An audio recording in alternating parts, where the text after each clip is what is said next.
Pronto, gravação. Tudo bem, Dani? Oi, Paula, tudo bom? Fala, Daniela. Acho que estamos no horário bom já. Então, queria agradecer mais uma vez o Paulo por ter aceitado o nosso convite. Prazer grande recebê-lo aqui. Paulo é professor titular lá na UFRJ, Instituto de Física. Bom, tem currículo longo, já foi pesquisador visitante em opção de lugar, notei aqui em Indiana, nos Estados Unidos, École Normale Supérieure em Paris. Eu não vi aqui no currículo a École Normale Supérieure de Lyon, mas eu me lembro de ter cruzado com o Paulo por lá. Na Université Pierre-Marie Curie também, Montpellier, no Kavli Institute, Los Alamos, na UFPE, uma porção de lugar. Já publicou aí mais de 80 artigos na área de ótica quântica e efeito Casimir, né? E atualmente está trabalhando com pinças óticas. Vai apresentar para a gente esse trabalho. Por favor, Paulo, pode ir aí compartilhar. Bom, obrigado, Rodrigo, pelo convite. Obrigado a todos vocês aqui que estão, né, me assistindo remotamente, né?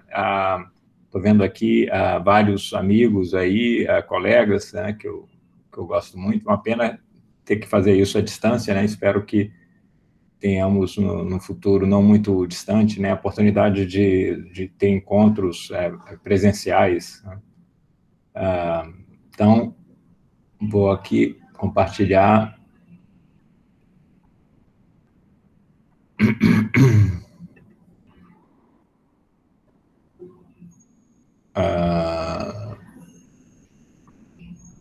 Então, vamos ver aqui se vocês estão vendo. Vocês estão vendo aqui em tela cheia? Sim. Sim, né? Tá, ótimo.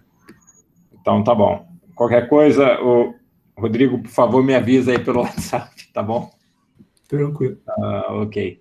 Bom, pessoal, então, vou falar aqui sobre pinças óticas, né? Essa ideia de você usar lasers para manipular micropartículas.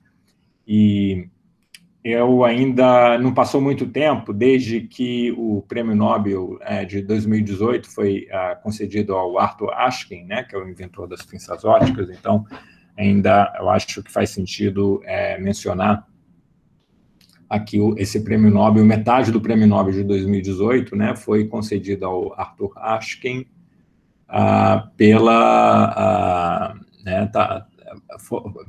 pelas pinças óticas, né, e as suas aplicações em sistemas biológicos, como está escrito aqui no texto lá do Comitê Nobel, né. Então, vou comentar um pouquinho aqui, né, sobre a contribuição do Ashkin, mas deixa eu primeiro começar falando sobre qual é a ideia básica aqui, né, da gente. A ideia é explorar a física envolvendo o momento linear do fóton, né. O fóton, ele tem energia, isso a gente está muito acostumado, né, que a gente ilumina um corpo com luz, ele vai esquentar, porque esses fótons, a luz, a onda eletromagnética, a luz, né, em particular, ela transporta energia, mas ela transporta momento também. Esse efeito do momento, em geral, a gente não percebe tão frequentemente, porque é um efeito bem menor, né? O momento do fóton é a energia do fóton dividido pela velocidade da luz, c. E a velocidade da luz, no vácuo, c, né, é um número muito grande, né, no sistema internacional. Então, os efeitos ligados ao momento do fóton são, por exemplo, os efeitos que a gente chama de efeitos de pressão de radiação, são pequenos, em geral, e são, em geral, não importantes, desprezíveis, pelo menos no dia a dia da gente, né? Entretanto, se eu for para uma escala de tamanho pequena, né, e se eu for para a escala micro, para a escala nano, esses efeitos vão começar a ficar importantes, porque à medida que você reduz as escalas de tamanho, você tende a decrescer a razão volume sobre área, né, porque o volume vai com o tamanho ao cubo e a área vai com o tamanho ao quadrado. Então, efeitos de área, e a pressão de radiação vai ser um efeito que depende da área, né? Eles começam a ficar mais importantes em detrimento de efeitos associados ao volume, né? Como o efeito gravitacional, efeitos inerciais, né? Que dependem do volume. Então, quando você vai para a microescala ou para a nanoescala, esses efeitos do momento do fóton passam a ser mais importantes, né, ao contrário do que acontece no dia a dia da gente, né, na nossa escala aqui macroscópica, né, a gente não percebe tão frequentemente efeitos ligados ao momento linear do fóton, né, mas na microescala eles vão ser super importantes e, sobretudo, se eu usar feixes de laser, né? Porque o feixe de laser é um feixe colimado, então o momento de todos os fótons vão estar na mesma direção, que é essa direção de propagação. Então, você tende a exaltar, a reforçar esse efeito do momento linear, né? Então, lá em 1970, né, alguns anos depois da invenção do laser, o Aschken percebeu, né, que usando o laser ele poderia demonstrar efeitos do momento linear do fóton. Ele começou a fazer experimentos nessa escala aqui microscópica. Então, aqui ele estava observando a amostra no microscópio óptico, e ele tinha bolinhas de látex de tamanho de 1 micron, né, que você não vê a olho nu, elas são invisíveis a olho nu, mas você vê no microscópio óptico. Então, ele estava examinando essa amostra aqui, com essas bolinhas em suspensão, em água, e ele fez um laser atravessar transversalmente, né, essa amostra. Aí ele percebeu que as bolinhas, de fato, eram empurradas pelo laser. Então, isso é um efeito do momento linear, não é um efeito da energia, e ele demonstrou, ele argumentou e mostrou que era um efeito realmente do momento linear. Então, ele observou essas bolinhas sendo empurradas por pressão de radiação, porque o fóton vem, reflete e empurra, né? E, ao mesmo tempo, ele percebeu que essas bolinhas tendiam a ir para o centro do feixe, para essa região onde a intensidade é mais alta. Esse segundo efeito está ligado ao que a gente chama de efeito de gradiente, né? Um feixe de laser, ele tem um gradiente transverso de intensidade, ele é mais intenso no centro, e a intensidade vai caindo, como eu tentei representar aqui nesse diagrama, né? A intensidade cai transversalmente se eu me afasto do centro. Então, tem um gradiente de intensidade que aponta para o centro, e tem uma força, pelo menos uma componente da força, ligada ao momento do fóton, que aponta para que é paralela a esse gradiente, portanto, aponta para o centro do feixe. Então, as bolinhas tendem elas não só são empurradas, mas elas tendem a ir para o centro do feixe. Vamos explicar um pouquinho essa tal componente proporcional ao gradiente, que às vezes é chamada de força de gradiente, mais adiante. Então, nesse artigo de 1970, né, o Aschken mostrou que com 2 feixes contrapropagantes ele era capaz de aprisionar bolinhas, né? A bolinha é empurrada pelo feixe que vem da esquerda para a direita, e ela é empurrada da direita por esse feixe que vem da direita para a esquerda, né? Então, ela encontra uma posição de equilíbrio aqui, nessa posição, uma posição de equilíbrio estável, se eu parar para pensar um pouquinho, tanto ao longo da direção de propagação como transversalmente. E ele demonstrou, então, experimentalmente, esse aprisionamento óptico, a primeira vez, então, que você fez esse aprisionamento óptico. Isso depois teve desdobramentos, né, na área de física atômica, né, muitos anos depois, né. Mas a técnica do Aschken, que ficou realmente muito popular e muito importante, não é essa aqui, com esses feixes contrapropagantes. Ele percebeu, muitos anos depois, que ele podia aprisionar a bolinha usando um único feixe. Então, é esse artigo aqui que é o mais importante. Então, aqui o título vocês estão vendo, né? Então, você explorando essa ideia desse gradiente, né, do fato de que você tem uma força ligada ao momento do fóton, que é paralela ao gradiente de intensidade, você consegue, com isso, ter um aprisionamento usando um único feixe, tá certo? Esse artigo aqui tem uma curiosidade, né? Foi publicado em 86, e ele tem 2 prêmios Nobel, né? Tem o Steve Chu, além do próprio Aschken, que ganhou o prêmio Nobel em 2018, mais recentemente. Um dos coautores é o Steve Chu, que ganhou o prêmio Nobel lá atrás, em 1997, por causa dos desdobramentos dessa área para aprisionamento e resfriamento de átomos, né? Que foi uma área muito importante, ainda é, né? Uma área muito importante, e que foi, então, reconhecida pelo Nobel de 1997. Bom, então, deixa eu comentar um pouco, então, como é que é esse esquema, com um único feixe, como é que ele funciona, e vou ficar aqui de olho se está tudo bem aqui com a conexão. Então, aqui está a foto do Ashken, mais ou menos na época em que ele publicou esse artigo, né, que foi o artigo mais importante, realmente, com esse aprisionamento usando um único feixe. Então, agora eu tenho, em vez de ter 2 feixes contra propagantes, eu tenho um único feixe de laser, e a ideia é explorar esse efeito de força de gradiente. Então, para ter esse efeito de força de gradiente, dominar o efeito de pressão de radiação, eu tenho que ter gradientes muito grandes. Então, eu tenho que focalizar o meu feixe muito fortemente, né? Para isso, eu uso uma lente muito forte, uma lente convergente muito forte, que, na verdade, é um conjunto de lentes. E isso é o que eu tenho na objetiva de um microscópio, né? Uma objetiva de um microscópio, sobretudo quando ela tem uma abertura numérica grande, e aqui eu estou definindo o que é a abertura numérica, né? Ela é uma maneira de caracterizar o quão grande é esse ângulo aqui, né? O ângulo do feixe que está mais inclinado, né? Que está formando o meu feixe aqui focalizado, né? Tem um ângulo de abertura θ0, isso define essa abertura numérica. Então, a abertura numérica é uma maneira de caracterizar o quão focalizado é o meu feixe, né? E para eu ter um gradiente grande, eu tenho que focalizar muito, eu uso essas objetivas de grande abertura numérica.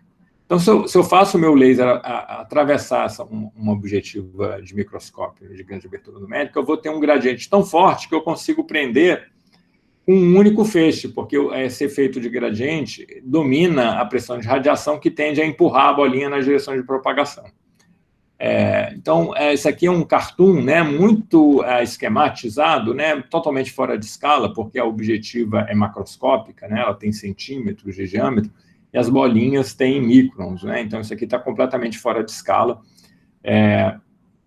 Aqui eu estou mostrando, então, as bolinhas na minha amostra, né, em geral elas estão numa suspensão de água, e aqui está o fundo da amostra, que é de vidro, e ainda estou mostrando aqui uma gota de óleo, que é importante nesse esquema óptico aqui, para eu ter uma ótica boa, né, que permita o aprisionamento. Bom, então, eu vou explicar um pouquinho como é que funciona esse esquema, por que eu consigo aprisionar um único feixe.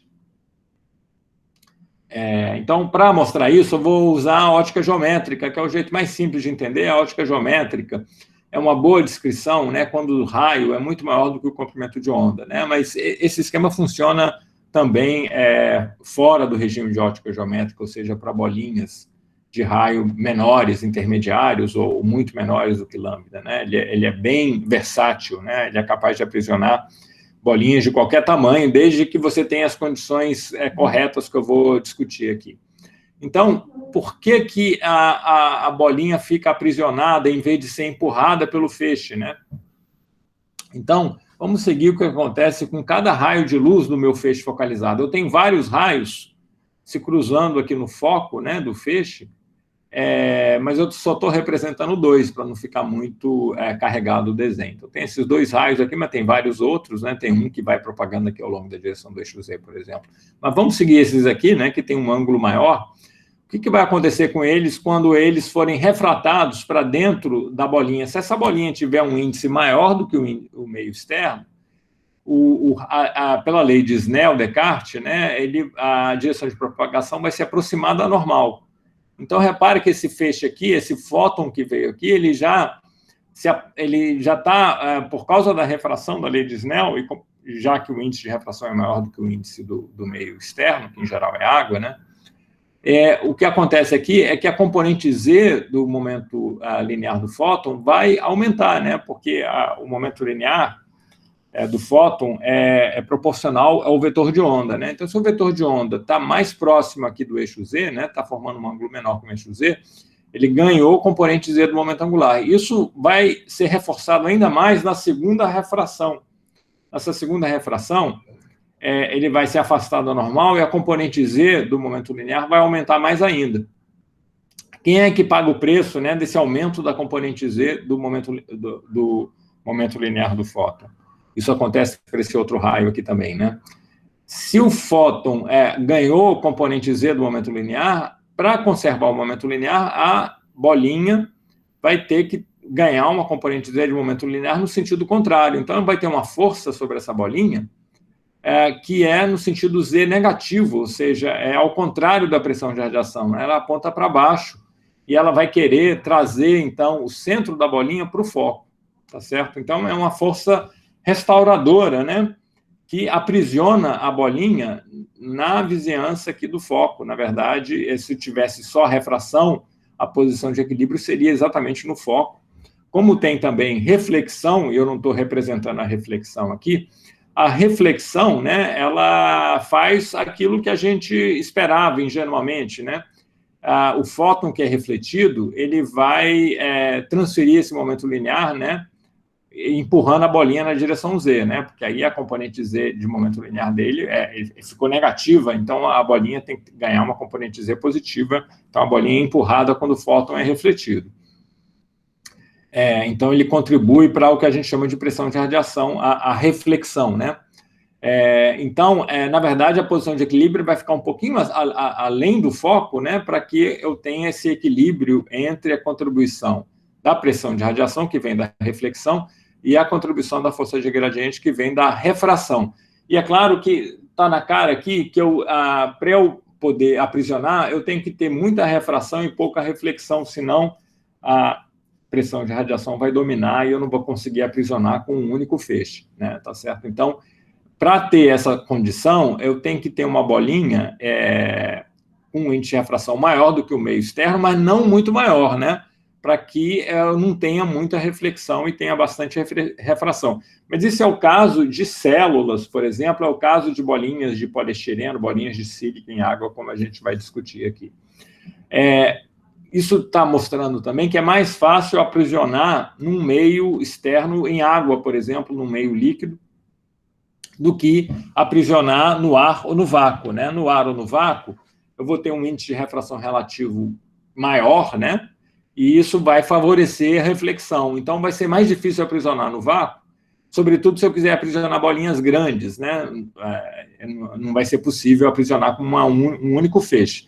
Mas bolinhas menores, eu consigo ainda aprisionar com um único feixe mesmo no vácuo. Então, antes de entrar na discussão da pinça ótica aprisionando a bolinha num meio líquido, na água, né? Deixa eu comentar aqui com vocês alguns avanços recentes, né, do aprisionamento com pinça ótica no vácuo, né, que saiu no ano passado. Eu queria mostrar, então, aqui, além de falar aqui dos trabalhos que a gente tem feito, eu queria dar um apanhado, então, de outros resultados interessantes. Esse trabalho que saiu no ano passado, na Science, né, eu achei particularmente interessante, porque essa bolinha que é aprisionada, né, um feixe único, né, como está mostrando aqui nesse desenho, o feixe vem de cima aqui, né, aqui está o objetivo do microscópio, é o esquema da gente, né, tradicional. A bolinha está sendo aprisionada aqui no vácuo, tá? E por que o vácuo e não o meio líquido? É porque eu estou querendo chegar num regime quântico, né, e para chegar no regime quântico, essa bolinha tem que estar muito isolada, tá certo, do ambiente externo. Então, aí a importância de estar no vácuo. E eu consigo aprisionar com um único feixe no vácuo, desde que a bolinha não seja muito grande. Essa bolinha aqui, ela tem um diâmetro um pouquinho menor de 200 nanômetros, é uma bolinha de sílica, né, que tem um índice que não é muito grande, né, então a pressão de radiação não domina, e eu tenho esse efeito de gradiente importante também por causa do tamanho, né, pelo fato do tamanho não ser muito grande. Então, aqui o que ele faz é resfriar, ele tem um esquema não só de aprisionamento, mas de resfriamento do grau de liberdade do centro de massa da bolinha. E ele consegue colocar esse centro de massa da bolinha num regime quântico, ele consegue ver os níveis de energia quantizados, né, desse potencial óptico, né, que é um potencial harmônico. Aqui está o esquema do potencial, né, é um potencial harmônico, tem os seus níveis de energia quânticos, né, separados de H cortado ao ômega maiúsculo. Esse ômega maiúsculo é a frequência de oscilação, né, nesse potencial óptico, né, que depende da constante elástica, da força óptica, né, associada à força óptica, e da massa da bolinha. Então, ele tem que, para chegar nesse regime quântico, ele tem que ter uma temperatura tal que KBT seja da ordem ou menor que esse H cortado ômega. Peraí, estamos aqui Ah, tá bom, vocês não estão vendo o meu mouse, né? Ok, obrigado, Rodrigo. Então, eu vou tentar ser um pouco mais explícito. O mouse aqui, o cursor aparece aqui para mim, mas não aparece para vocês, né? Tudo bem. Então, aqui no diagrama aqui de baixo, vocês têm aqui o potencial harmônico, né? E os níveis de energia. Esse diagrama que está aqui embaixo à direita, né? E, então, nesse experimento, ele foi capaz, né, de resfriar o grau de liberdade do centro de massa, né, da bolinha, de tal maneira a ver essa estrutura de níveis quânticos do potencial óptico. Repara que eu estou falando de uma bolinha aqui, né, com um diâmetro de cerca de 200 nanômetros, né? E o centro de massa dela está no regime quântico. Eu acho isso extraordinário, né? Graças a esse esquema de resfriamento, que eu posso comentar mais com vocês, que é baseado nessa cavidade que aparece aqui nesse desenho maior, né?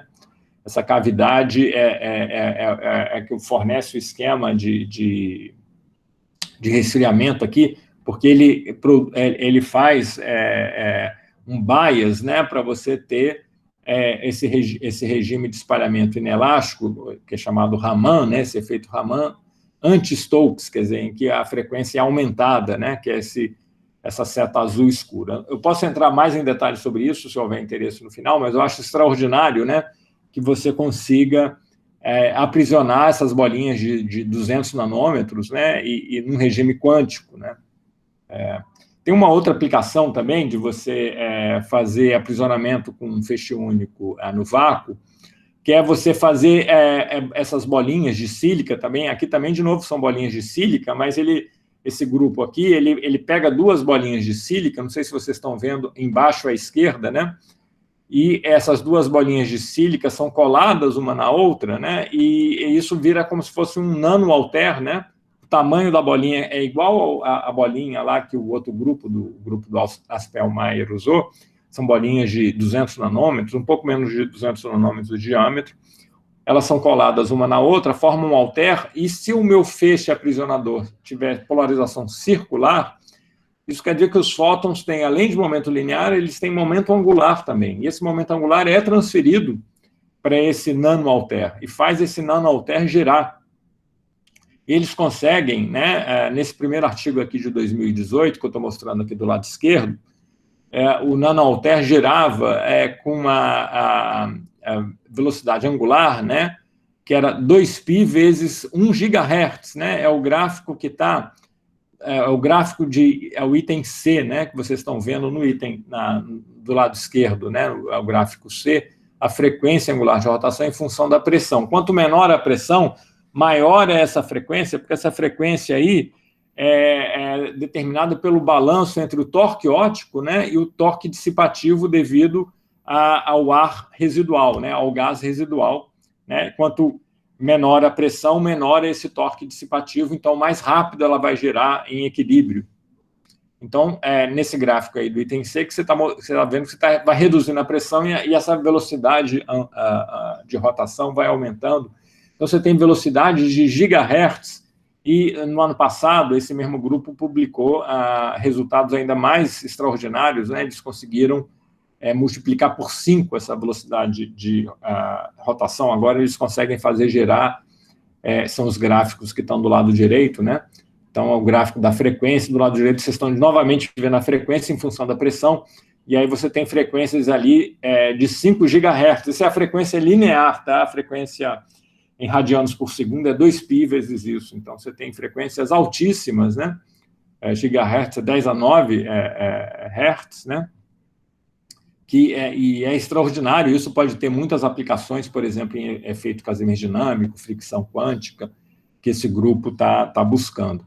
Bom, agora deixa eu falar um pouquinho sobre as coisas que a gente faz no nosso laboratório. No nosso laboratório, é claro, a gente não faz esses experimentos no vácuo, né, que são muito difíceis, muito mais complicados, né? Você tem que ter câmera de vácuo, coisas muito mais complicadas de fazer. O que a gente faz é aprisionar essas bolinhas numa amostra líquida, né, numa suspensão líquida. Então, isso aqui é um esquema, né, do nosso experimento. Vocês estão vendo aí o feixe, esse feixe vermelho, na verdade, ele é infravermelho, mas aqui ele está representado com a cor vermelha, né? Então, ele vem aqui do lado esquerdo dessa foto, vocês estão vendo o microscópio, e no microscópio, embaixo, aqui na parte de baixo do microscópio, tem a objetiva, né, que é o que vai focalizar o feixe num foco que está ali na amostra. Essa amostra está aparecendo ali como um pontinho azulado, né?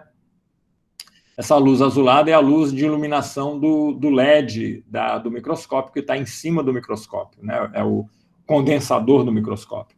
Então, essa objetiva aí tem um papel duplo, né? Ela focaliza o feixe do laser, esse laser vermelho aí, e, ao mesmo tempo, ela produz uma imagem do que você está aprisionando, né? Então, a luz do LED, essa luz azulada, ela vem de cima para baixo e vai atravessar o objetivo e formar uma imagem na câmera, né? A câmera tá aparecendo ali, ela está conectada ao microscópio, né? Depois, talvez eu possa discutir um pouco mais. E, ao mesmo tempo, ela focaliza o feixe, né? Esse feixe que vem de baixo para cima, né? Ok, então esse é o esquema básico, né? O que eu preciso para ter pinça ótica é o laser, né? E o meu microscópio. O meu microscópio tem lá a objetiva do microscópio, que vai focalizar o feixe e vai produzir a imagem do que eu estou aprisionando. Então, os experimentos mais recentes que a gente tem feito são experimentos de maior precisão. A gente teve que usar esse papel bolha. Eu vou discutir um pouquinho rapidamente, né, esses experimentos mais recentes. E aí a gente tem que ter uma estabilidade muito grande, né, na faixa do nanômetro, né? Então, a gente teve que recobrir todo o nosso setup com papel bolha e papel cartão.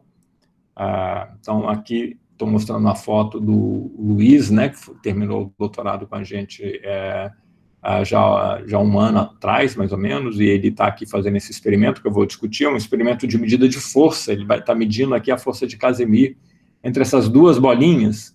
Estou falando aqui da foto da esquerda, né? Essas duas bolinhas que aparecem na imagem, uma está aprisionada na pinça ótica, a outra está simplesmente colada na lâmina, né?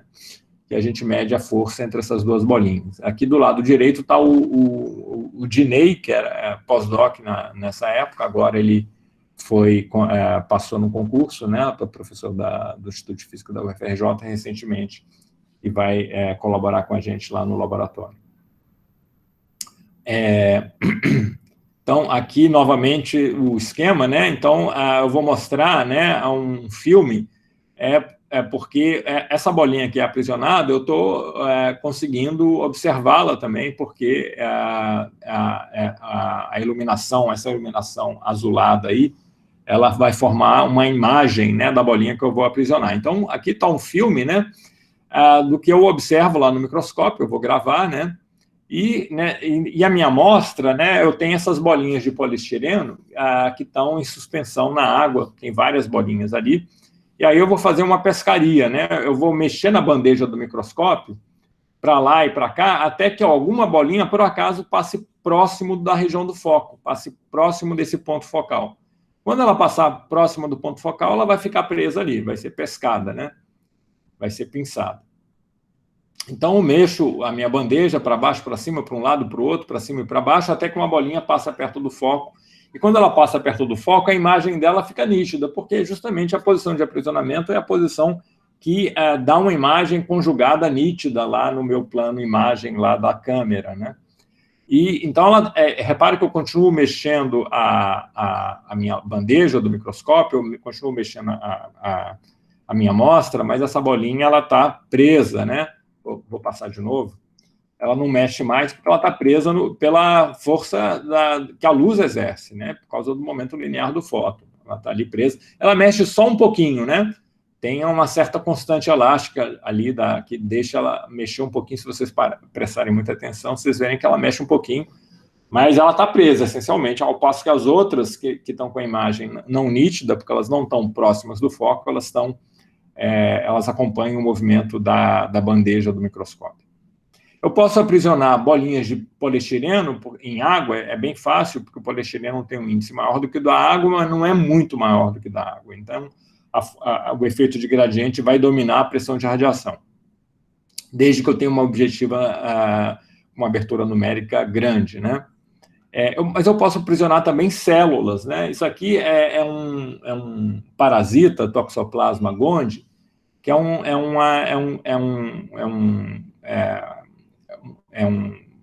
unicelular, né?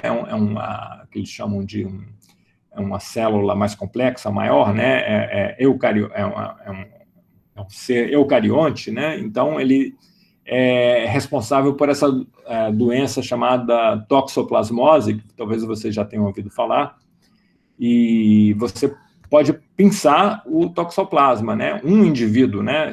Individualmente, né? E ele pode ser manipulado, né? E eu vou colocar aqui, vocês vão perceber que quando eu desligar o laser, ele vai se abrir, porque essa força, eu tenho não só uma força sobre o centro de massa do toxoplasma, mas eu tenho também uma compressão, né? E como ele é meio molinho, né? Ele fica todo comprimidinho, empacotadinho, assim, querendo ficar todo ele o mais próximo possível do foco, né? Então, eu tenho não só uma força sobre o centro de massa, mas eu tenho também uma compressão, né? Mas eu não tenho troca de energia. Então, quando eu desligar o laser, ele vai ficar perfeitamente normal, né? Aí, repara, agora eu desliguei o laser e ele está ali pronto para infectar a célula, né? Então, essa técnica se tornou muito popular em biologia, né? Até porque permite fazer essa manipulação, né? Usando só luz, eu estou manipulando usando luz, eu não estou tocando, não estou fazendo, contaminando nada, né? E essa luz, eu posso escolher um comprimento de onda tal que a absorção seja desprezível. Então, eu não esquento, né? Eu não vou fritar a minha célula, né? Eu não vou afetar as funções vitais da célula, porque eu não transfiro energia.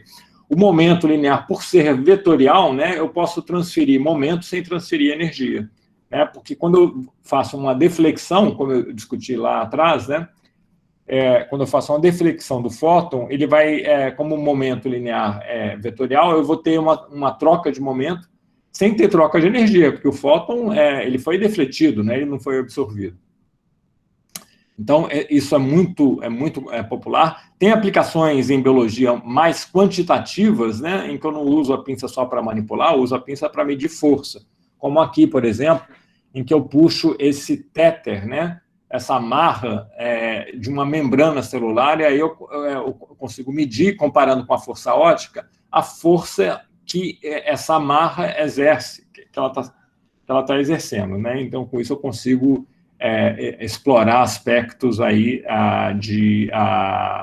dessa área do estudo da membrana celular, que é uma área muito importante, e que os meus colegas lá da biologia, lá do laboratório, exploram bastante. Aqui é o Bruno Pontes, que é nosso colega, né, professor da UFRJ, que explora bastante essa área aqui.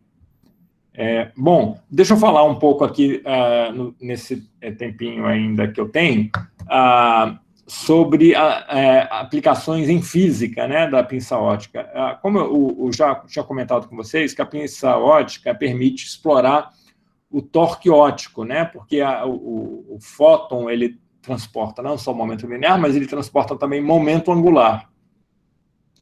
Então, tem aquele experimento que eu comentei, né, daquele grupo lá da Universidade lá de Indiana, né, em que eles conseguem fazer uma bolinha girar em torno do seu centro, ou um halter, né, um nano-halter girar com uma velocidade angular de gigahertz, né, uma velocidade enorme, né, muito alta. A gente, no laboratório, a gente andou explorando efeitos também do momento angular de spin, né, o momento angular que vem da polarização circular da luz, mas num contexto um pouco diferente, né? A gente está aqui interessado no torque sobre o centro da bolinha, né? E não não o torque em relação ao centro, mas é aquele torque que transfere o momento angular do centro de massa, né? Não em relação ao centro de massa. Então, tem a ver com o movimento de revolução da bolinha, né? E uma coisa muito curiosa, que durante muitos anos, né, foi muito intrigante para a gente, é o seguinte, é que em muitas situações, e essa curva preta que eu estou mostrando no gráfico, né, é o que ela está indicando, né, eu tenho aqui nesse gráfico, aqui do lado direito embaixo, basicamente alguma coisa que quantifica esse torque sobre o centro de massa, né? Que é você pegar a componente azimutal, e tem esse desenho em cima, né, que está mostrando a componente azimutal da força ótica, e ver como é que ela varia em relação à distância ao eixo, né? Então, essa constante de torção, ela vai me quantificar o quão grande, o quão efetivo vai ser essa transferência de momento angular de spin, né? O momento angular devido à polarização do feixe aprisionador para a partícula.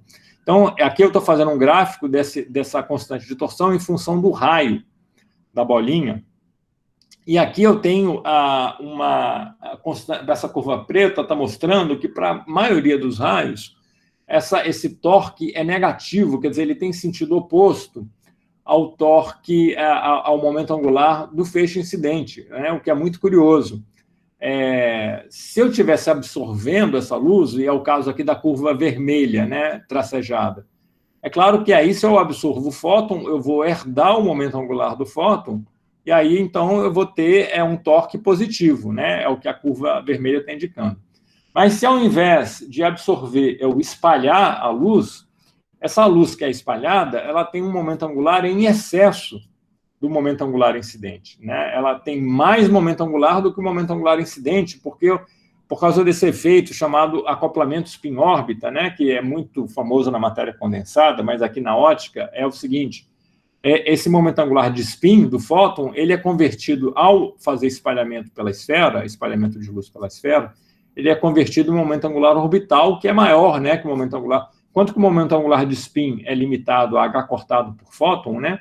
O momento angular orbital pode ser muito maior do que H cortado, né? Então, esse momento angular espalhado, ele está em excesso, então a bolinha tem que rodar tem que rodar no sentido oposto, né, para compensar esse excesso de momento angular. Então, isso era uma previsão teórica que a gente até desconfiava que estava errada, né, mas a gente essa curva preta que está aqui, né, mostrando que é negativo esse torque, e ele é grande para raios intermediários, né, raios comparáveis ao valor do comprimento de onda. Então, a gente foi para o laboratório, foi fazer o experimento, e aqui nesses gráficos aqui experimentais, esses pontos são pontos experimentais, e aqui a gente faz em vez de ver o movimento de revolução da bolinha, a gente é mais fácil fazer um experimento estático, em que a gente vê a rotação da posição de equilíbrio. A gente pega a bandeja do microscópio e arrasta ela com uma certa velocidade, tá certo? E aí eu vou ter um efeito de arraste do fluido, que é a chamada força de Stokes, né? Que é essa força hidrodinâmica que eu estou representando em laranja, né? Que é esse vetor ao longo do eixo X em laranja, que está aqui.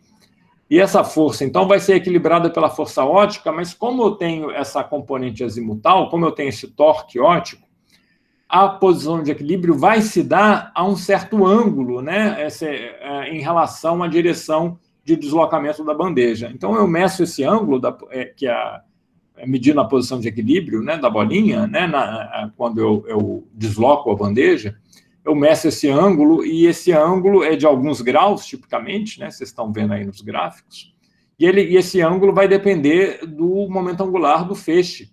E aqui o que eu estou variando no gráfico é justamente o momento angular de spin do feixe, porque eu vario o ângulo de uma placa de quarto de onda que está no caminho do feixe. Então, eu passo de polarização circular direita para a esquerda, né, e helicidades intermediárias, né, polarizações elípticas, né, e isso vai mudar. Então, eu controlo esse ângulo de rotação com a polarização do feixe aprisionador, e a gente verifica que, de fato, o torque é negativo, tá bom?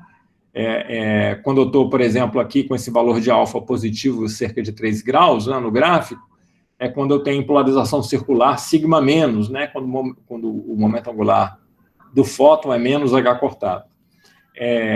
E a gente tem um bom acordo, né, entre teoria e experimento, sem nenhum parâmetro de ajuste aqui, né, aqui não tem essa curva teórica nenhum ajuste, todos os parâmetros que entram no nosso modelo teórico, né, que a gente chama de MIDE-BY, MD, né, são parâmetros determinados independentemente, né, então a gente tem um bom acordo, sobretudo para essa a bolinha de meio micron, que é o gráfico da esquerda, né, para o gráfico da direita, que é uma bolinha maior, tem um certo desacordo que a gente observa, né, mas tem um acordo qualitativo ainda.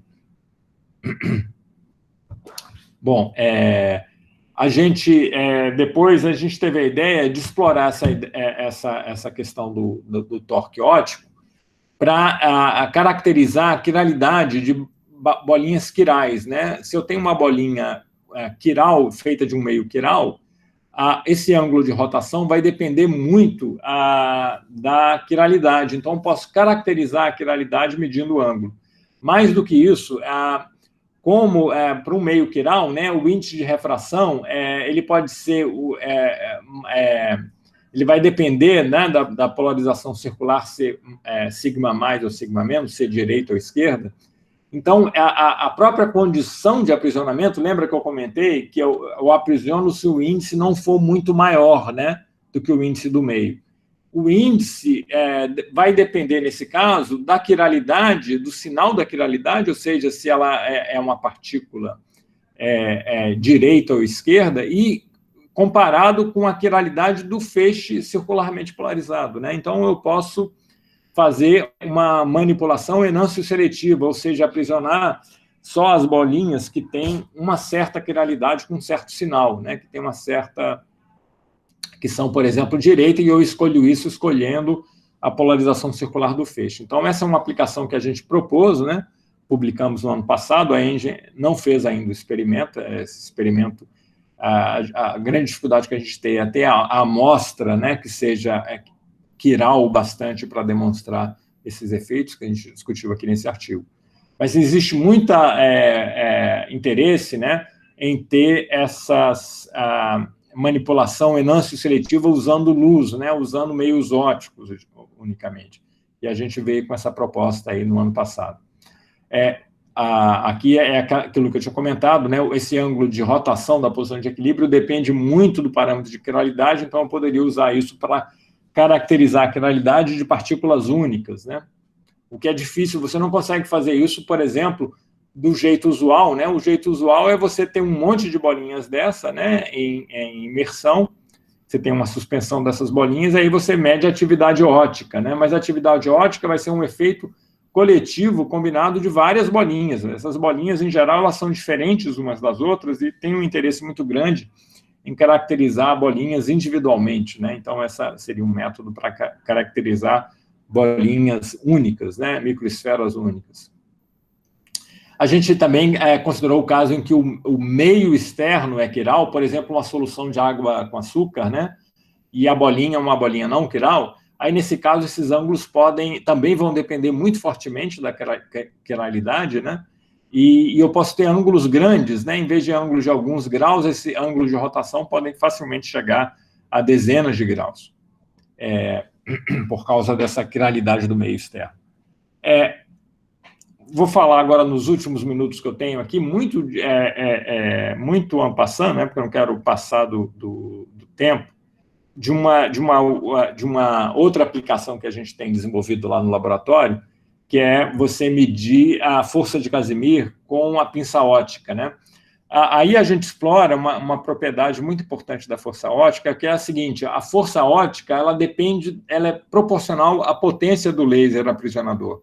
Então, a constante elástica dessa armadilha que eu crio na pinça óptica, né? Sendo proporcional à potência, ela pode ser sintonizada a valores muito baixos ou a valores que eu queira. É só variar a potência, o que não é difícil, né, no laboratório, né? Eu posso reduzir a potência de uma maneira relativamente simples.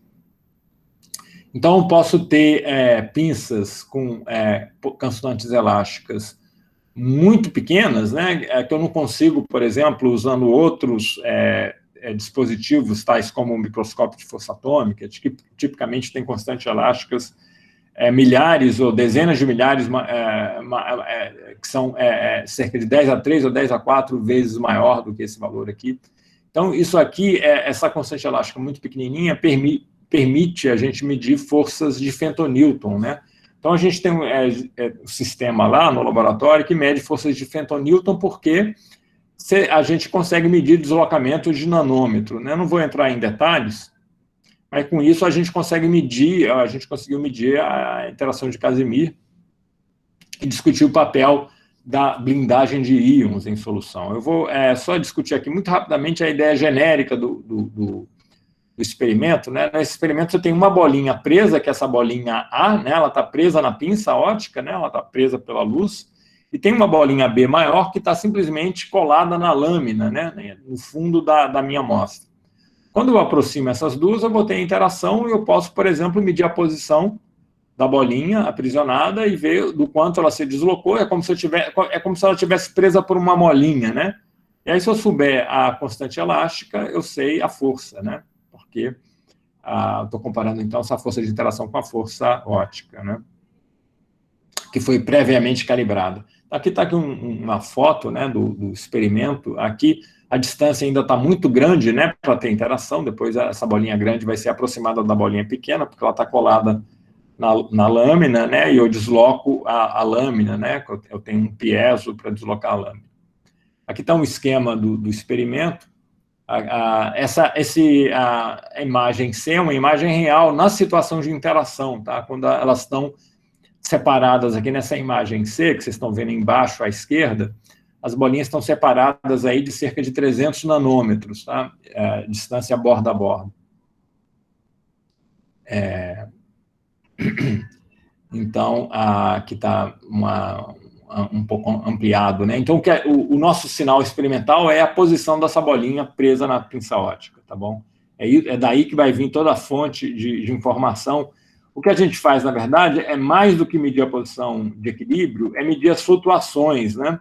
Essas flutuações de posição, essa série temporal de posição, me fornece um histograma de posição que eu posso comparar com a distribuição de Boltzmann para obter o potencial. Então, por exemplo, eu posso caracterizar nesse gráfico aqui o potencial óptico, né, em função da posição, ele é bem harmônico, né?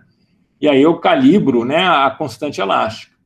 Isso é para a bolinha isolada. Agora, quando a bolinha se aproximar da bolinha presa na lâmina, eu vou ter uma energia potencial que não é só mais a energia, o potencial óptico, né? A energia potencial devido à interação com o laser. Eu vou ter uma contribuição da interação. Aqui nesse exemplo, por exemplo, aqui vamos olhar o inset que está no alto à direita, né? Aqui é o potencial total que eu obtenho a partir do histograma, né? Comparando com a distribuição de Boltzmann, né? Então, essa curva violeta é quando as bolinhas estão bem distantes e eu tenho só o potencial óptico. Quando eu aproximo a bolinha grande da bolinha aprisionada, vocês veem que o meu potencial experimental ele vai ser deformado, ele vai ganhar uma assimetria, né? E isso aí é típica de repulsão, né? Aqui em função da distância de separação entre as bolinhas. Então, aqui eu estou nesse inset mostrando o potencial em função da distância de separação. E o gráfico verde, vocês estão vendo os pontos verdes, que são pontos experimentais, na presença de uma interação repulsiva, né? Que tende a tornar menos provável, né, as excursões brownianas com a bolinha pequena se aproximando mais da bolinha grande, ou seja, reduzindo a distância L de separação, né? Então, por que eu tenho repulsão aqui? É porque essas bolinhas são carregadas eletricamente. E isso é um processo natural. Se eu quero medir a força de Casimir somente, né, eu vou blindar essa interação adicionando sal. E, com isso, eu consigo ter esse tipo de sinal aqui, em que eu tenho uma interação agora, repara aqui o gráfico à direita, embaixo, né? Eu tenho o gráfico aqui, essa curva preta é a interação de Casimir, né? De acordo com o nosso modelo teórico, mas não é o resultado padrão, né? O resultado padrão é a curva vermelha. Vocês estão vendo que nessa região, e por as condições do nosso experimento, nessa região de distância aqui de algumas centenas de nanômetros, a teoria padrão, que é a curva vermelha, não prevê força nenhuma, né? Não prevê interação nenhuma, mas a gente tem um modelo teórico que prevê essa interação, que contradiz, né, na verdade, um paradigma, né, sobre o que é a interação de Casimir em soluções iônicas, né, em soluções eletrolíticas, né? Eu posso comentar um pouco mais sobre isso, né, mas aí teria que ser um pouco mais demorado explicar um pouquinho essa questão aqui da interação de Casimir. Mas, enfim, a gente tem um acordo aqui sem ajuste, né, nenhum entre a curva teórica e os pontos experimentais. Eu acho que eu já me alonguei muito, né? Estou meio que estourando o meu tempo. Deixa eu só falar do pessoal que participou aqui dos experimentos de Casimir, né? O Luiz e o Dinei são os principais, né? Eles estão aparecendo aqui nessa foto maior, nos extremos, e no meio está o Ricardo, que é um colega lá de Indianápolis, que passou um sabático aqui, que foi muito importante para a gente. E o Natan é o experimental, né? Alguns de vocês sabem que eu sou teórico, né? Então, o cara importante aqui em todas essas linhas experimentais é o Natan, meu colega lá do Instituto de Física. Está aqui a foto dele.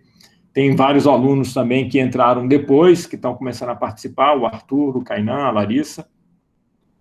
O Bruno, eu já comentei, o Moisés foi quem criou esse laboratório, né, no início dos anos 90, né, e ainda colabora com a gente. Tem um pessoal lá da Biofísica, meus colegas do Instituto de Física, o Felipe Pinheiro, o Felipe Rosa, o Luca, a gente, né, o Rodrigo, a gente quer um dia começar a colaborar, né, a gente ainda não engrenou essa colaboração, mas vamos colaborar, porque tem muitas aplicações de pinça ótica em física e estatística, do movimento browniano, que a gente gostaria de colaborar aí com o Luca e o Rodrigo. Tem um pessoal na Alemanha, um pessoal na França. Deixa eu encerrar aqui mostrando, agradecendo às agências, né, de fomento, e acho que com isso eu fico por aqui. E eu espero que não tenha excedido muito tempo e a paciência de vocês, mas, bom, eu espero que eu ainda esteja com sinal, né? Fiquei olhando aqui para ver se o Rodrigo me avisava alguma coisa. Não, foi tudo certinho, muito obrigado. Tá ok, tá.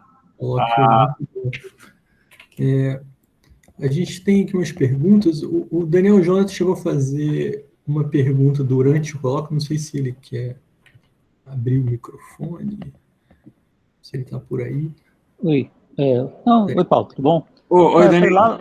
Tudo tranquilo. Lá no começo, quando você estava falando da bolinha de sílica, que era de 200 nanômetros, isso. Eu só perguntei, porque você tinha feito a explicação baseada em física de raios, né? Não funciona. Isso, não funciona nesse caso, não. Então, aí, como é que funciona no caso do tamanho da bolinha ser menor, comendo de onda? O que afeta nesse picture aí de por que funciona a pinça? Tá certo. Obrigado. Eu tenho até um slide. Obrigado, Daniel. Eu tenho um slide justamente para responder essa tua pergunta que eu vou mostrar. Vocês voltaram a ver os meus slides? Sim. Sim?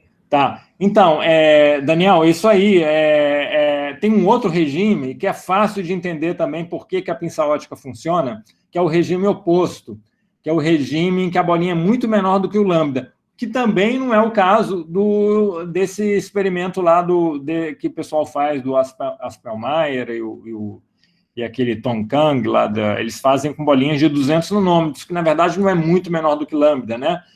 Para discutir o caso genérico, aí você tem que fazer o espalhamento Mi, olhar multipolos, né? É a coisa que a gente faz, é o ganha-pão. A gente entrou nessa área aí, eu com o Moisés, lá em 1990, justamente para ter uma explicação teórica mais geral, né? Que permita explicar, inclusive, esse caso de tamanhos intermediários. Mas vamos lá, tem um caso que é bem simples, que é o caso oposto ao da ótica geométrica, é quando a bolinha é muito menor. Quando a bolinha é muito pequena, eu posso fazer a aproximação de dipolo elétrico. E aí o que acontece é que eu vou ter um dipolo induzido, né? O meu campo elétrico do feixe do laser, aprisionador, induz um dipolo. Esse dipolo induzido é dado aqui por essa expressão em termos da polarizabilidade, né? E aqui a gente pode até usar a fórmula da polarizabilidade estática, que a gente aprende no curso de Eletro 1 da graduação, né? De uma esfera dielétrica, né? num meio ou no vácuo, né? N aqui seria o índice de refração relativo se ela estiver no meio, né? Então, essa polaridade vai com raio ao cubo, e o que acontece é que, aqui está uma expressão que a gente obtém, né? Mas dá para explicar isso de uma maneira bem intuitiva, né? Por que eu tenho essa força, que é, nesse caso da aproximação de dipolo, realmente uma força de gradiente, ela é proporcional ao gradiente de E². Por quê, né? Porque eu tenho esse dipolo induzido, né? E eu tenho, então, esse dipolo é um polo mais e um polo menos, que vocês estão vendo aí no meu desenho, né? Esse campo elétrico não uniforme, repara que aqui esse dipolo, ele sonda não o campo em si, mas a variação espacial do campo, né? Porque o fato do campo estar variando espacialmente é que faz com que a força sobre o polo mais não cancele a força sobre o polo menos, né? Nesse caso aqui desse meu desenho, que eu estou ilustrando aqui, o campo na posição do polo mais é maior do que o campo na posição do polo menos, né? Tá certo? Então, eu vou ter uma força para cima aqui, né? Tá certo?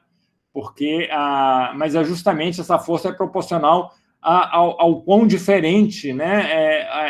Ao quão grande foi essa variação espacial do valor do campo. Então, é uma força que depende da derivada espacial do campo, na verdade, da derivada do E², né? Derivada espacial do E², que é capturado aqui pelo gradiente, né? Então, eu vou ter essa força que vai apontar para onde o campo é mais intenso. Por que isso? Porque a polarizabilidade é positiva, né? Se a polarizabilidade fosse negativa, ia ser o contrário. Aí essa bolinha é o caso da bolha de ar, né? Isso acho que a gente já tinha observado lá em 1970. A bolha de ar na água, ela foge de onde o campo é mais intenso, né? Porque aí esse alfa é negativo, esse dipolo ia estar invertido, né? Então eu ia eu ia ter uma força para baixo nesse caso, né? Se o dipolo estivesse invertido aqui. Então, a polarizabilidade sendo positiva, como é que eu tenho uma polaridade positiva? Desde que o índice de refração da bolinha seja maior do que o do meio externo, né? Que foi uma hipótese que eu fiz também naquele desenho de ótica geométrica. Se eu inverter isso, eu inverto tudo, e aí a força não vai apontar mais para onde o campo é mais intenso.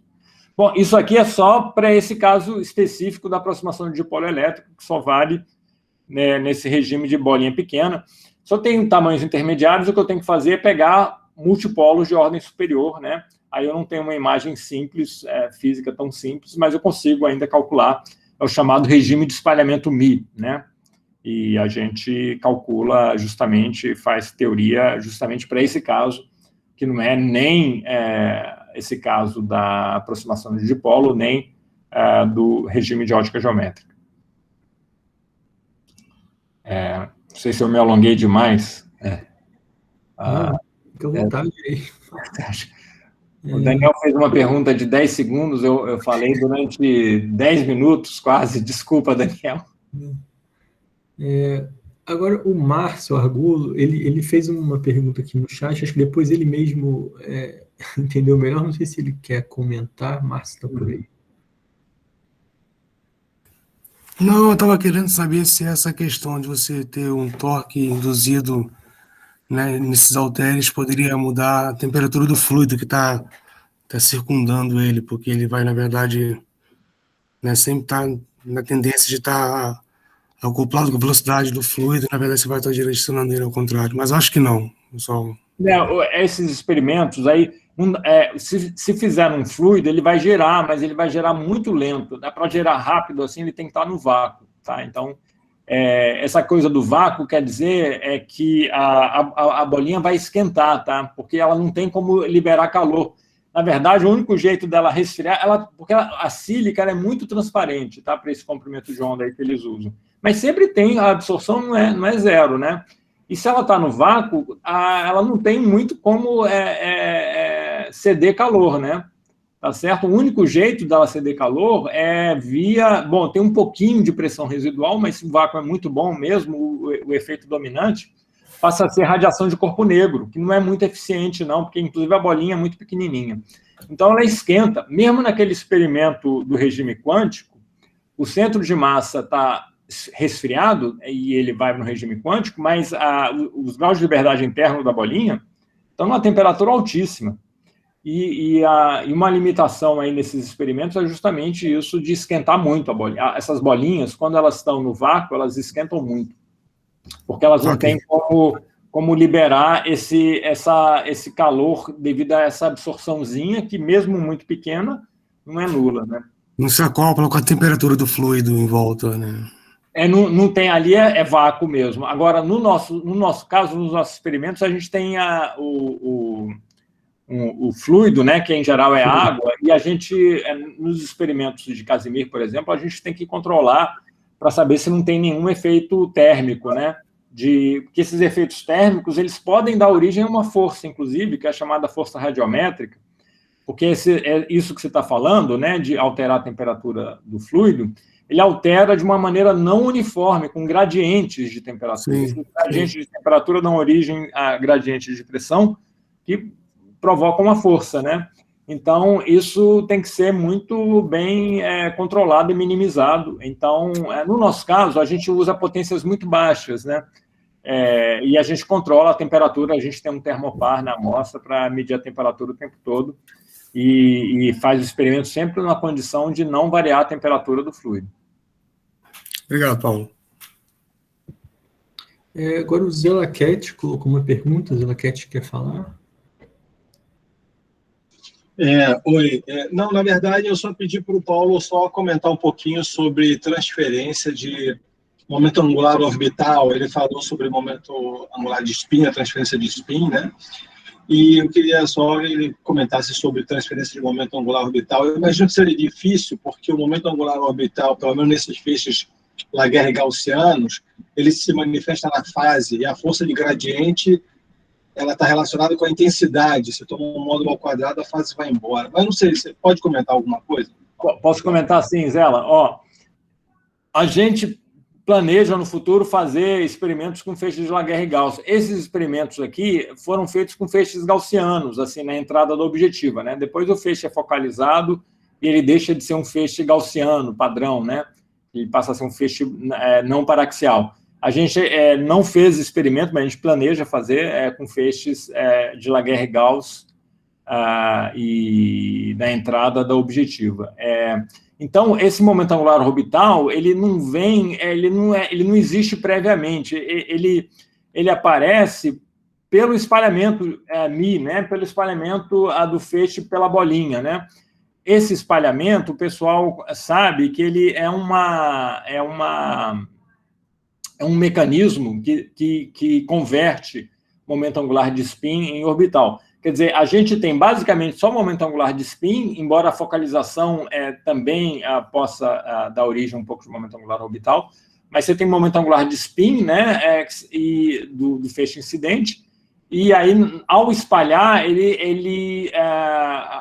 a luz espalhada vai ter um momento angular orbital, embora a gente não tenha quantificado muito isso para o nosso sistema, né?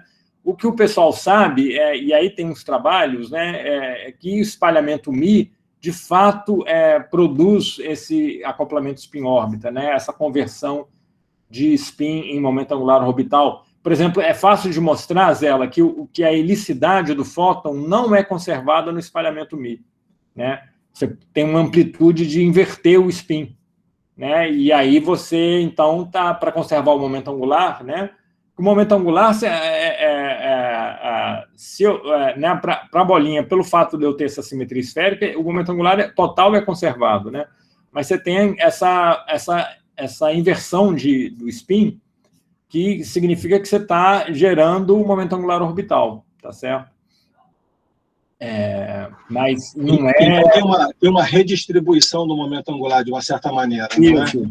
O momento angular total é conservado pela simetria esférica, né, do meu espalhador, que é uma esfera, né? Mas você pode converter spin em orbital. Agora, você deve poder justificar o processo naquela resposta multipolar, não sei. Tem, exatamente, é um ponto importante, exatamente. Na aproximação de dipolo, não teria esse efeito, não.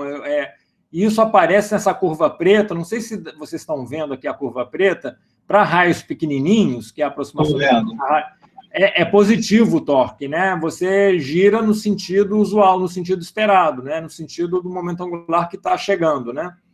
É só quando começa os multipolos de ordem mais alta aparecerem, né? E aí a história fica um pouco mais confusa, é que a curva inverte, né? E então isso acontece quando o raio começa a se aproximar do comprimento de onda dessa luz no meio, né? O nosso comprimento de onda aqui, nesse gráfico, no vácuo ele é 1 micron, né? Aí você divide pelo índice de refração, que é 1,3, né? 1,33, o índice de refração na água, né? Então, isso é da ordem aí de 0,6 microns, né? Por aí. Então, ele vai começar quando vai se aproximar desse comprimento de onda aí, então, esses multipolos de ordem mais alta vão começar a ficar mais importantes, e esse acoplamento spin-órbita tem a ver com isso, né? Tem a ver com essa contribuição de multipolos de ordem maior, e mais especialmente, ele tem a ver também com a diferença entre os multipolos elétricos e os magnéticos. Você pode mostrar que é pelo fato dos multipolos elétricos e magnéticos serem diferentes de um mesmo momento angular, né? É que você tem esse efeito. Valeu, interessante, muito interessante. Obrigado. Como você falou, tem que ter vários multipolos contribuindo, né, ao mesmo tempo, né, para isso acontecer. Tá certo, faz sentido. Obrigado, Paulo, obrigado. Beleza. O Marcelo Lolano fez uma pergunta um pouco mais genérica, se o trabalho tem alguma relação com o do professor Cláudio Lenz. O Cláudio, ele tem essa coisa do resfriamento de átomos, né? Tem um parentesco distante, né? Eu cheguei a comentar que lá na origem, né? Toda essa área que o Aitken foi o pioneiro, né? Teve esse spin-off que acabou ficando super importante, né? E que é a aplicação disso tudo para átomos, né? E para átomos, então, e o Steve Chu teve um papel muito importante nisso, né? Ele ganhou o prêmio Nobel junto com o Claude Cohen-Tanouge e mais um outro que eu esqueci o nome agora, lá do NIST, né? Que é não sei se alguém aí está lembrando. Bill Phillips. Bill Phillips, né? Então, os três dividiram o prêmio Nobel em 97 pelo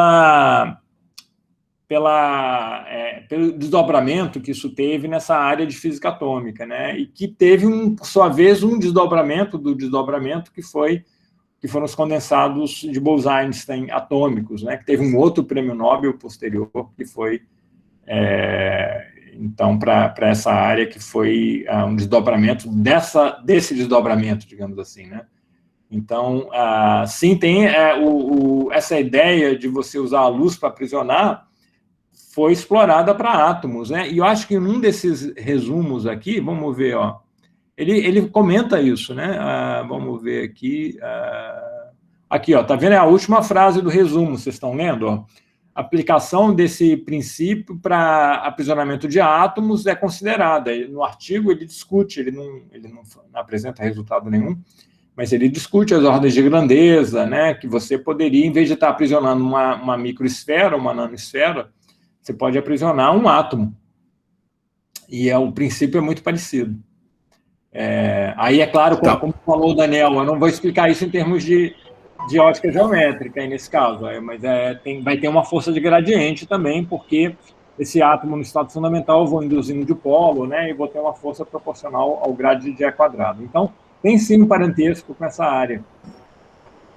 Também foi usado para pressionar plasma e núcleos. Pois é. Então, eu não sei nem se ele comenta isso aqui, mas, olha, interessante isso que você está falando. Olha, tem uma outra coisa que ele fala nesse resumo, tá vendo? Olha o tipo de aplicação que ele... Não sei se tem a ver com isso que você falou, mas, olha, separação isotópica, né? Nesse resumo aqui do artigo de 1970, ele fala de aplicação de separação isotópica.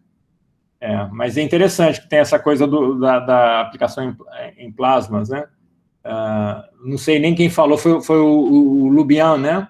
Não sei quem comentou aqui pela Sim, voz. sim, fui eu. Obrigado. Inclusive, eu ia perguntar sobre qual potência vocês têm de plasma, porque dependendo da potência, você pode ver esses efeitos de spins e tudo demais em núcleos também, mas tem que ser, obviamente, lasers com uma potência muito alta, que obviamente não vai ser o que você tem no seu laboratório. Não, né? A gente tem, acho que alguns watts no máximo, mas em geral a gente até usa menos, do que a potência máxima.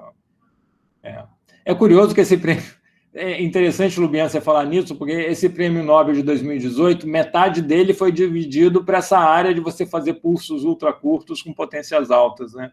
Foram aqueles outros 2 que ganharam. Então, mas não tem...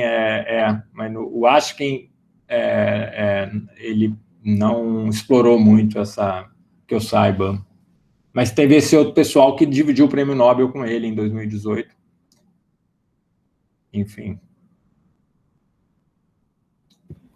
É isso aí. Paulo, eu não estou vendo aqui mais pergunta no chat. Tinha uma perguntinha sobre a parte de Casimir. Você interessado assim, como realmente esse problema de como identificar o que é Casimir, o que não é ali. E aí no gráfico do potencial, em algum momento você falou a teoria padrão esperaria isso aqui, mas o que você chama de teoria padrão? Né? O que entra nesse cálculo? Tá, obrigado aí pela... isso aí é a coisa, assim, eu tive pouquíssimo tempo de... Vocês estão vendo o slide aqui? Sim, sim. Tá, então, a teoria... o efeito Casimir, né, é também conhecido como Van der Waals, né?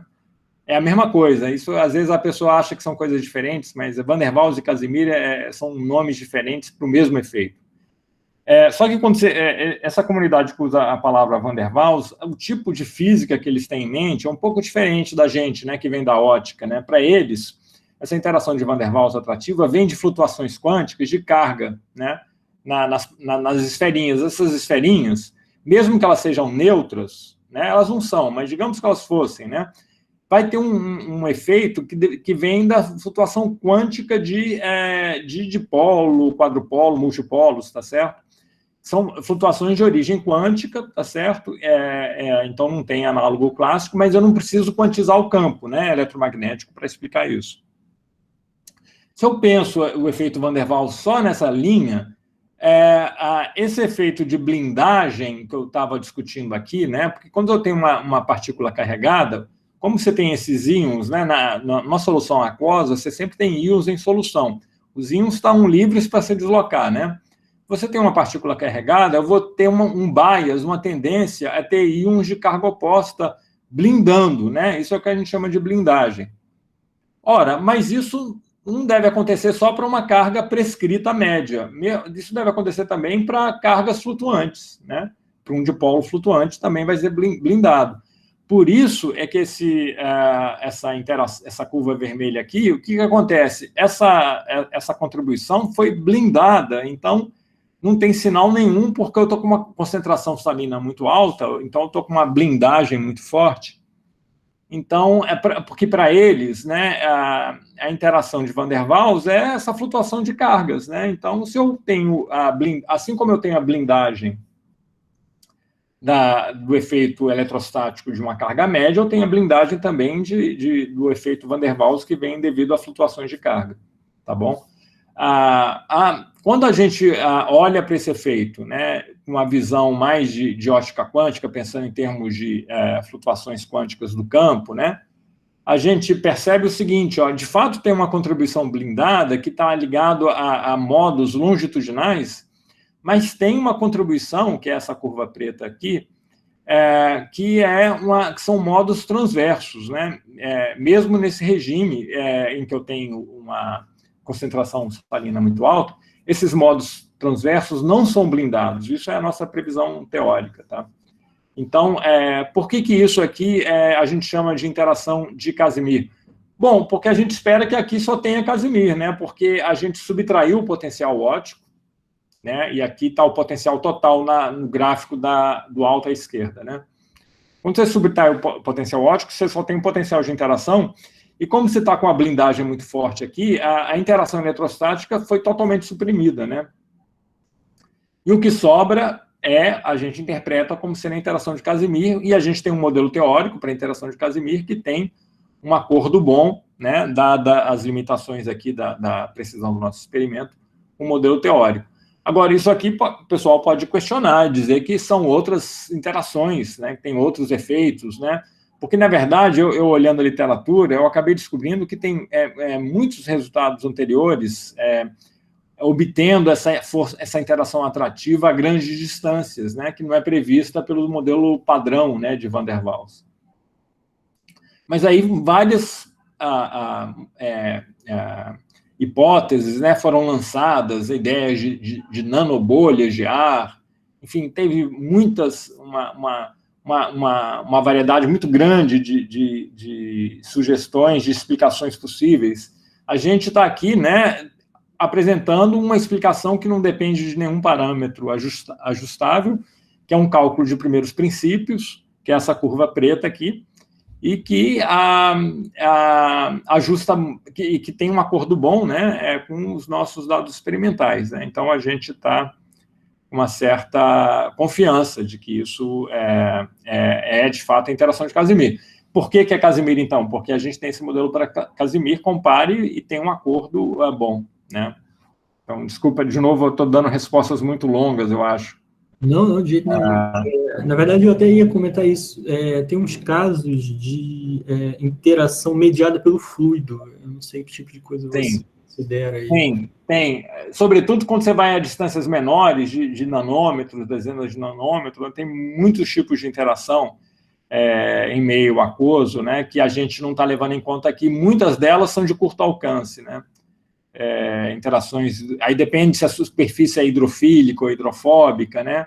Mas tudo isso vai ser mais importante quando a distância de separação corresponde a algumas camadas moleculares, né, ou atômicas.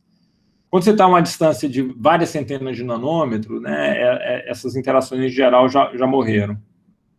Essas interações não Van der Waals, né, que não são nem a interação eletrostática blindada, nem Van der Waals. Entendi. Tem umas interações assim, hidrodinâmicas mesmo, que até podem agir em uma distância maior, mas aí eu acho que seria um movimento mais... Se o fluido tivesse um movimento mais considerável, né? Não só térmico. Mas aí, esse é um ponto muito interessante. Aí depende do tipo de medida que eu estou fazendo, né? Se eu faço medidas dinâmicas, né, tem um efeito, por exemplo, super interessante, que a gente demorou a se dar conta, e por isso a gente nunca conseguia interpretar resultados das análises que a gente fazia de movimento. Por exemplo, quando a bolinha está saltando para o contato, né? Como você tem essa interação atrativa, muitas vezes essa bolinha ela dá um salto para o contato, e a gente pode acompanhar esse movimento brusco. E a gente tentava entender esse movimento a partir né, de um modelo da interação atrativa de Casimir, e nunca conseguia. Aí entra um efeito que tem a ver, que eu acho que é isso que você está falando, Rodrigo, é o fato de você ter uma variação muito acentuada do coeficiente de difusão, né, e do coeficiente de dissipação também. Porque, por causa dessas bolinhas, né, o coeficiente de difusão depende muito dessa distância de separação entre as bolinhas.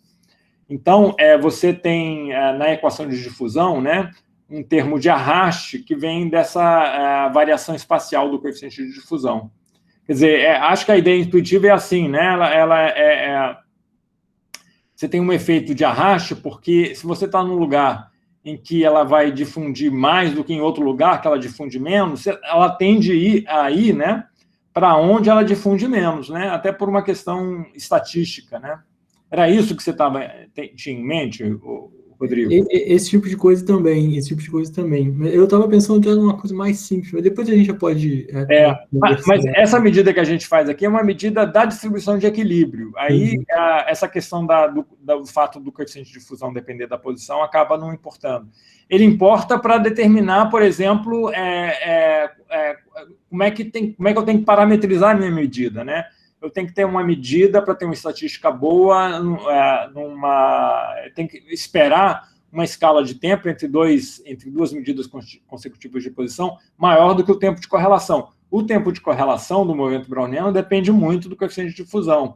Então, quando você vai aproximando, isso é o que limita, né, a distância mínima que a gente pode medir. Quando a gente vai aproximando muito, o browniano vai ficando muito lento. Então, a gente não consegue mais sondar o potencial, né? O tempo de correlação vai ficar muito grande quando essa distância diminui, porque o coeficiente de dissipação, o gama, né, lá de arraste, vai crescer muito, por um efeito hidrodinâmico, né, da presença da outra superfície, né? Certo. Então, isso é importante no nosso experimento, isso é o que está limitando a menor distância que a gente pode medir, né? É essa questão o tempo de correlação vai ficar proibitivamente alto quando a gente vai diminuindo mais a distância. Aí você não consegue medir mais. Eu teria que estar usando um líquido menos viscoso, né?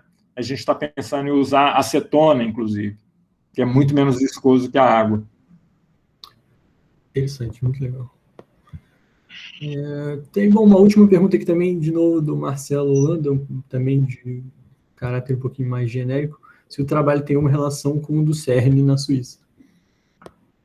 Olha, não, eu não vejo muita correlação com nada do CERN, não.